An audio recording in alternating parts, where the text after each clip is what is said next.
नमस्कार, आप देख रहे हैं 24 न्यूज। मैं हूं आपके साथ संजय मिश्रा। आइए देखते हैं आज की 25 बड़ी खबरें। हिमाचल प्रदेश में बारिश के कारण पिछले 3 दिनों में अब तक हो चुकी है 71 लोगों की मौत, जबकि 13 लोग अभी भी लापता। पेशोपेश में मुख्यमंत्री सुखविंदर सिंह सुक्खू, कहा बुनियादी ढांचे का पुनर्निर्माण करना पहाड़ जैसी चुनौती। हिमाचल प्रदेश में हो रही आफत की बारिश से पहाड़ी राज्य में मचा त्राहिमाम। बीते दिनों राजधानी शिमला में हुई तबाही के बाद स्थिति बेहद गंभीर। बेघर हुए शहर के करीब 150 परिवार। बाढ़ प्रभावित लोगों की मदद के लिए आगे आई कई सामाजिक संस्थाएं। जम्मू कश्मीर के राजौरी में आज सुबह महसूस किए गए भूकंप के झटके। गुरुवार की सुबह करीब 3:49 पर भूकंप के झटके से लोगों में दहशत का माहौल। राष्ट्रीय भूकंप विज्ञान केंद्र के मुताबिक रिक्टर स्केल पर भूकंप की तीव्रता मापी गई 3.6। कोई हताहत नहीं।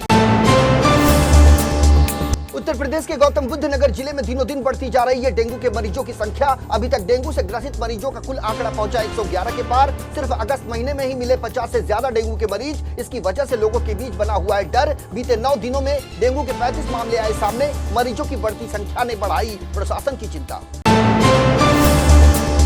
कोटा में मिलावटी खाद्य पदार्थों की जांच और कार्रवाई को लेकर चिकित्सा विभाग का फूड डिपार्टमेंट गंभीर। आगामी त्योहार के सीजन को देखते हुए अलग अलग जगहों पर जांच के बाद लिए जा रहे हैं सैंपल। खाद्य पदार्थों की शुद्धता जांच के लिए युद्ध अभियान के तहत चिकित्सा विभाग की ओर से शहर में चलाई जा रही है mobile food testing lab.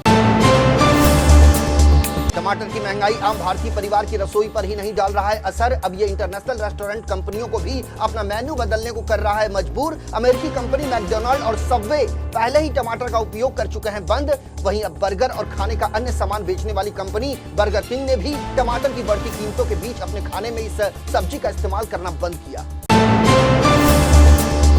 Maharashtra के ठाणे जिले के कलवा में नगर निगम द्वारा संचालित छत्रपति शिवाजी महाराज अस्पताल में 3 और मरीजों की मौत। इसके साथ ही शनिवार से अब तक मरने वालों की संख्या हुई 21, जबकि अधिकारियों ने उन मरीजों को छुट्टी देना शुरू कर दिया है जिनकी स्थिति नहीं है गंभीर।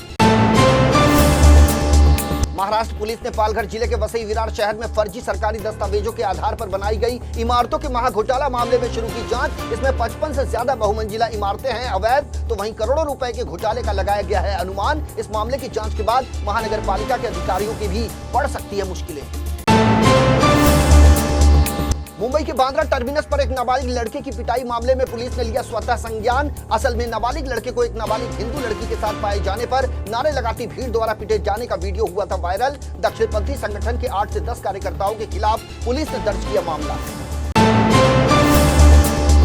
मुंबई के वर्सोवा इलाके में फिजिकल रिलेशन की डिमांड पूरी न होने पर एक युवक ने की अपने फेसबुक फ्रेंड की हत्या की कोशिश। फेसबुक के जरिए हुई थी 18 साल की लड़की की 26 साल के कास्टिंग डायरेक्टर दीपक मालाकार से दोस्ती। वर्सोवा पुलिस ने आरोपी दीपक जितेंद्र मालाकार के खिलाफ आईपीसी की धारा 307, 354, 354A, 342 और 504 के तहत FIR दर्ज कर किया गिरफ्तार।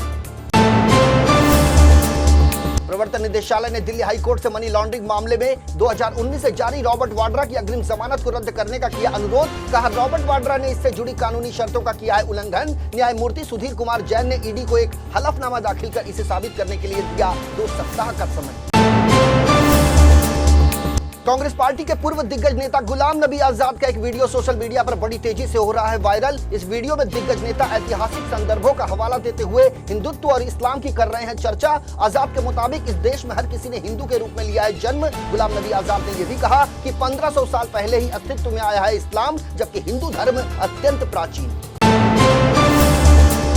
इंडियन स्पेस रिसर्च ऑर्गेनाइजेशन यानी इसरो को लेकर बिजनेसमैन और राजनीतिक विश्लेषक तहसीन पूनावाला का बड़ा दावा। कहा सरकार ने इसरो के वैज्ञानिकों को नहीं दी है 3 महीने से सैलरी। तहसीन पूनावाला ने अपने दावे का फैक्ट चेक भी करवाने की दी चुनौती।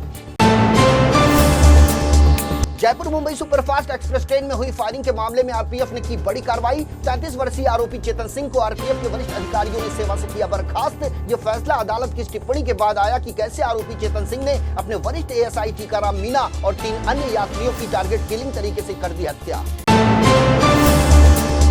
चंद्रयान 3 की बुधवार को चौथी बार बदली गई कक्षा और वो चंद्रमा की कक्षा में 5वें और अंतिम चरण में सफलतापूर्वक कर गया प्रवेश। अब चंद्रयान 3 पहुंचा चंद्रमा की सतह के और करीब। 23 अगस्त को होगी चांद पर लैंडिंग।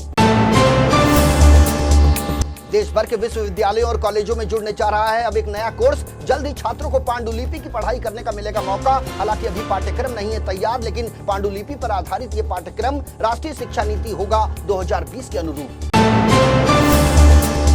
शनि ग्रह को लेकर एक चौंकाने वाली रिपोर्ट आई सामने। विशेषज्ञों ने की शनि पर लंबे समय तक चलने वाले मेगा स्टॉर्म की खोज। रेडियो उत्सर्जन और अमोनिया गैस के विघटन की स्टडी के जरिए विशेषज्ञों ने शनि ग्रह पर एक बड़े तूफान के आने का किया बड़ा खुलासा। श्याम बाबा के भक्तों के आग्रह पर मुख्यमंत्री पुष्कर सिंह धामी की घोषणा के बाद उत्तराखंड परिवहन निगम ने भक्तों के लिए शुरू की एक नई बस सेवा। देहरादून से राजस्थान के सीकर स्थित श्री खाटू श्याम मंदिर के लिए बस का संचालन बुधवार से किया गया शुरू। ये बस रोजाना सेलाकुई से देहरादून, दिल्ली, जयपुर होकर श्री खाटू श्याम मंदिर तक जाएगी और अगले दिन करेगी वापसी। इन दिनों बॉक्स ऑफिस पर 3 बड़ी फिल्मों ने मचा रखा है धमाल। हाल ही में रिलीज हुई जेलर, गदर 2 और OMG 2 ने चंद दिनों में ही कर लिया करोड़ों का कलेक्शन। इन सब में जेलर और गदर 2 ने पार किया 200 करोड़ रुपए का कलेक्शन, जबकि फिल्म OMG 2 का कलेक्शन 73 करोड़ 67 लाख रुपए।